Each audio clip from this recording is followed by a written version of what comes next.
I ain't talking about that freak, alright? He's not here, is he? How do I get this fucking thing off?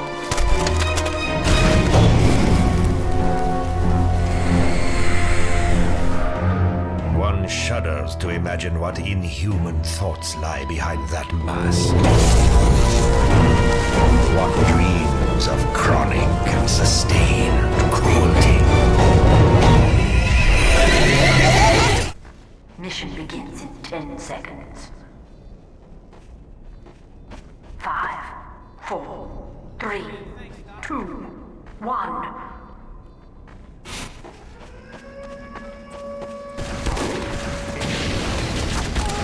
Darn it!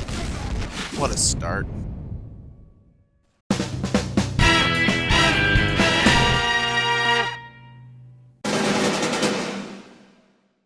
Welcome to the analysis video for my first week of TF2, where I primarily played Default Pyro. That overly hyped clip was the start of my first match of day 1, and looking back on it now, I was definitely way too overly aggressive in my mindset. I spent the entire round just charging in, catching a few people on fire, die, respawn, repeat. But anyway, for those of you tuning in, hi, hello. This series is about me documenting my journey to learning TF2, where for this past week I set a challenge for myself. I would primarily use Default Pyro, as in stock flamethrower, stock shotgun, and stock fire axe.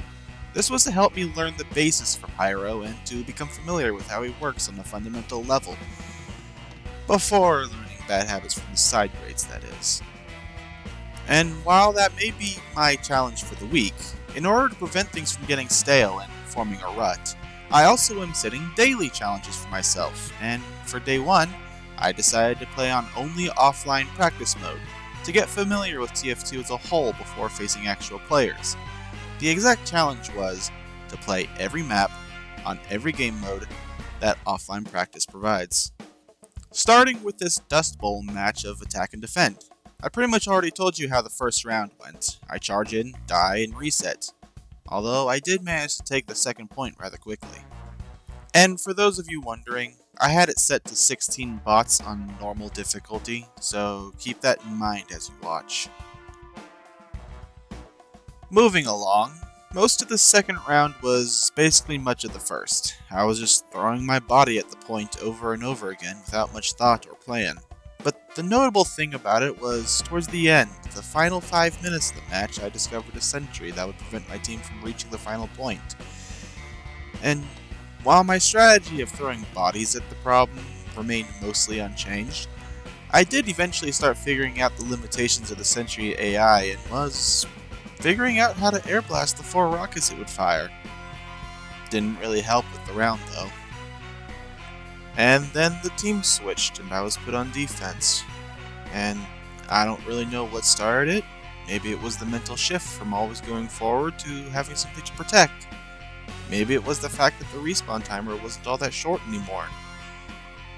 But I actually started playing a little more cautiously. Started taking alternative routes. Keeping an eye on where the enemy could be instead of focusing on what I know. And it wasn't an immediate change, but I was starting to actually use the surroundings to my advantage, adopting a more bodyguard ambush playstyle. Of course, it wasn't until the second defense map when I came to that realization and tried to capitalize on it, going out of my way to try different hiding places to catch the other team unawares, join team fights with the sole purpose to reflect projectiles and provide firepower to the chaos.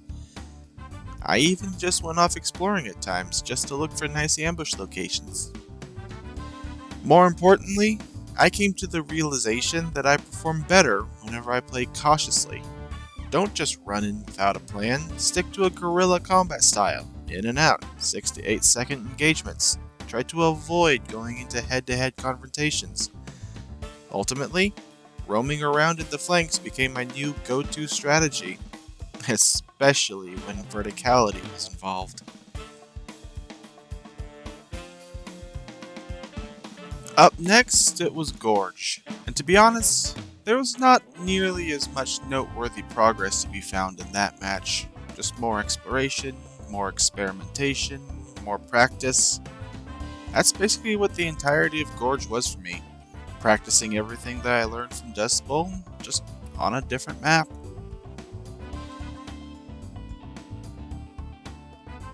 After that, I moved on to the King of the Hill maps, starting with Viaduct, and I have to say, I enjoyed King of the Hill better than Attack and Defend. Being able to push, hold your ground, and switch to whatever role is needed, instead of just being locked into attacking or defending, was a nice breath of fresh air.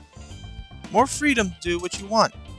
That being said, the difficulty of the game mode was definitely higher than Attack and Defend because more freedom means more responsibility, and what you choose to do with said responsibility matters a lot more.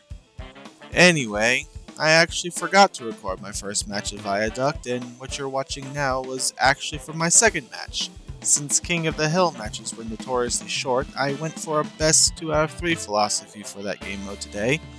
Gave me more excuse to play it because I was really enjoying myself. The other King of the Hill matches were pretty much all the same, with Lakeside being the exception. With how open it was, I couldn't for the life of me find any decent cover among the flanks. And the AI also seemed to have some trouble with the water in that one room, occasionally just drowning themselves in it.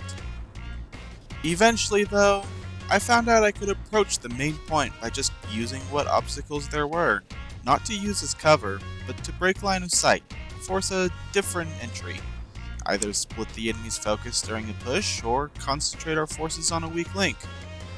That experience taught me that sometimes, it's not about having cover or ambushing your opponents. Just simply being flexible with how you approach engagements is already a powerful tool in Pyro's arsenal. I will say though, out of all the offline maps for King of the Hill, Nucleus is my favorite. Plenty of cover among the flanks, yet the main point is wide open, full of sightlines, and it's pretty much one huge cliff perfect for air blasting enemies down. Easily one of my favorite maps so far. Payload was most certainly a game mode.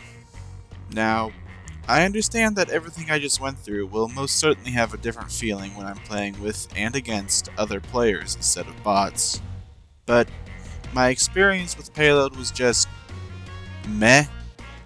It was nice learning the maps and the objectives were clear, but there wasn't really anything worth talking about that happened in them really.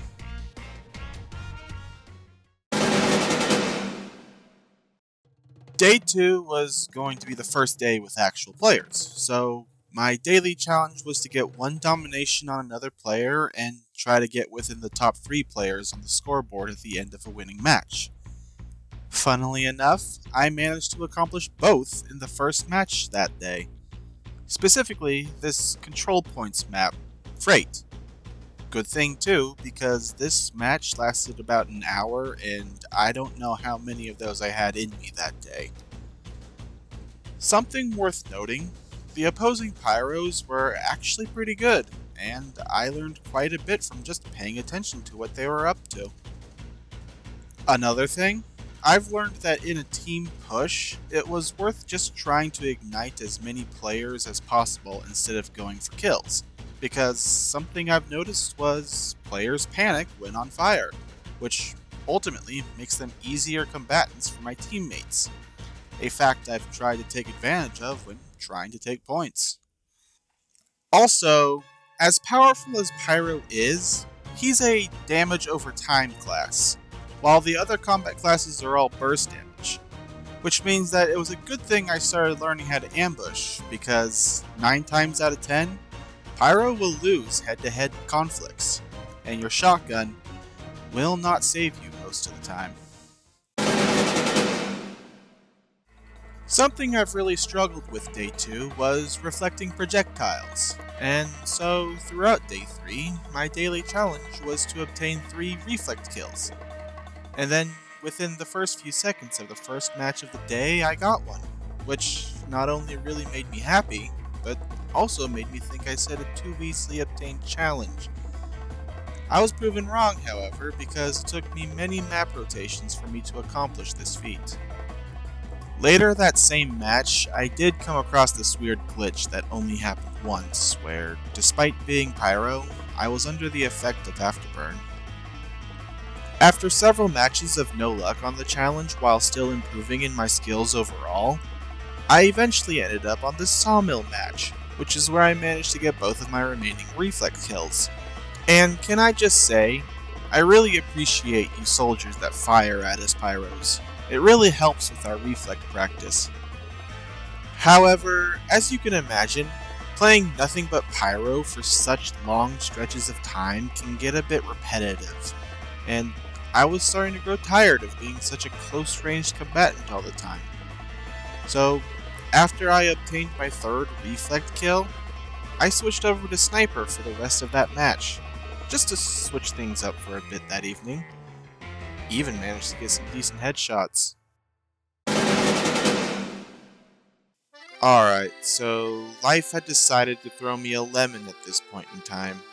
Don't worry, it's been taken care of now, but I didn't have as much time to play TF2 during these 2 days. So, instead of doing daily challenges, I just simply recorded any casual gameplay I could play those days and give my thoughts so far. With the first week coming to a close, I definitely have a new appreciation for how Pyro works as a whole, as well as have a few ideas on how to move forward in my gameplay. I'd like to believe I've been getting better at my ambush play, as well as my survivability, especially when compared to when I first booted up this game a week ago. And I know there's many ways of going about to play any class in the game, including Pyro. However, I find that being an ambusher when flanking and a crowd controller when with the pack seems to be what works best for me, at least for now. We'll see how much that changes after I'm done experimenting with all the side grades next week.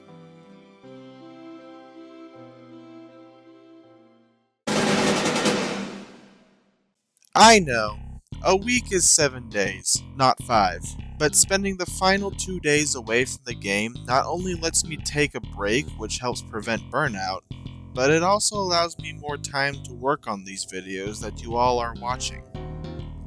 Anyway, I just want to say thank you for being supportive of this challenge. Just the prelude video alone has already gotten a lot more attention than I thought it would, and I very much appreciate the informative comments you posted. They've definitely helped me out a lot. Next week, like I said earlier, I'll be going through Pyro's other weapons and we'll be experimenting with loadouts. See if stock is truly the best, or will I be finding some new favorites? And that's about it. Thanks again for watching. I hope you all had fun, and I wish everyone a wonderful day.